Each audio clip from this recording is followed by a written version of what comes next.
The credulous liberal will often boldly pronounce empathy as the solution with the sort of glib breathlessness common to plebeians regurgitating some nugget of stupidity they feel is especially compelling.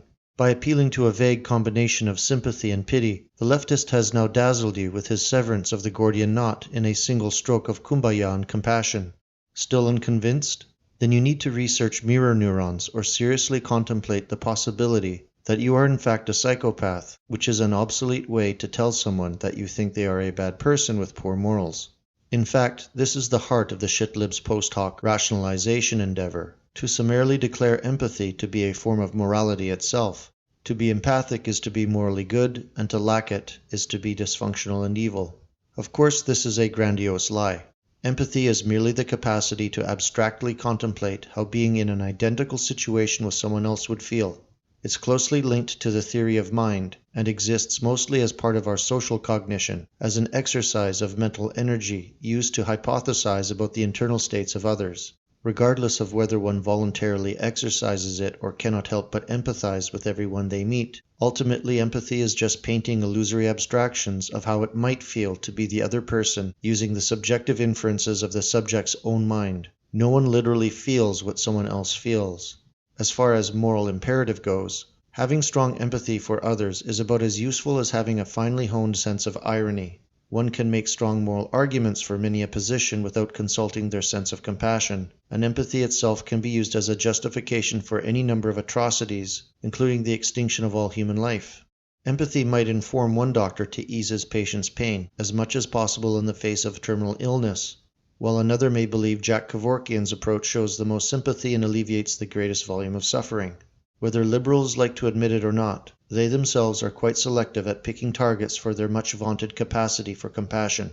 A Syrian refugee might receive all the plaintive bleating imaginable from blue state SWPLs posting anti-Trump tweets from their local Whole Foods, but curiously, the plight of white, underprivileged West Virginians is only remarked on with passing scorn.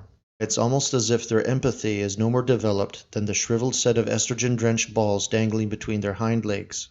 Some of these hypocrites with pretensions to intellectualism might bring up the BuzzFeed science on mirror neurons with the same overconfident sense of final authority they normally reserve for discussions of climate change.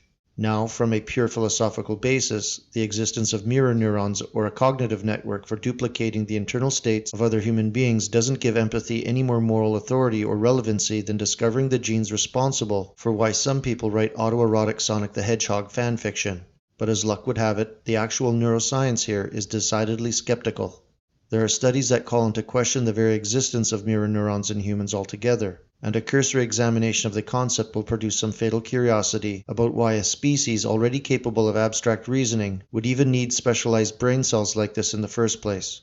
Instead of focusing on the latest overhyped theoretical science, we might be better off acquainting ourselves with the concept of pathological altruism and how it relates to the worldviews of people who believe that importing an unlimited number of repressed young male Muslims into a country with regular gay pride parades is what makes liberals morally superior to xenophobic nationalists. In fact, when one considers the very real damage done to society by people promoting policies that better gratifies their own need to project compassion and sympathy, concluding that the modern world is actually plagued by a maladaptive exaggeration of empathy would not be an unreasonable conviction. Scientific research in a number of fields is quite visibly overburdened with a need to balance rational inquiry against the petulant demands of hyperactive empathy. We can't look into connections between race, IQ, and violence. This would make blacks feel bad, and POCs feeling bad is objectively worse than drawing naive and incorrect conclusions that result in decades of human suffering. Serious contemplation of the human enterprises ruined by an overabundant and misplaced application of empathy are too depressing to even catalogue. Just look at recent headlines featuring eBay's founder attempting to provide a fixed daily income for 26,000 Kenyans out of a delusional belief that this will raise them out of the gutter. Granted, we don't suspect that the average modern liberal has given empathy any real thought, and merely seizes upon the concept as a sort of post hoc deflection designed to assign moral goodness to himself and pathology to his opposition. It's yet another intellectually lazy excuse by a stunted abhuman collection of domesticated herd animals. The realization that the world is a cruel place, with even crueler predators stalking upon it, would give these dumb cattle indigestion. To the modern shitlib, the sheepdog is the only inconvenience they've ever known, so of course they don't recognize the howls of wolves in the distance. Why answer the hard questions about whether our country should take in refugees that are potentially violent young Muslim radicals, or whether or not public assistance is essentially subsidizing a homicidal inner-city demographic to the detriment of everyone involved? Serious adult discussion of real-world problems and their solutions is hard. Mumbling vague non-positions is easy. And some 20 years or so down the road, one can only wonder what these empathic shitlibs are going to mumble to themselves when the zombie army they invited into the West begins knocking at their doors.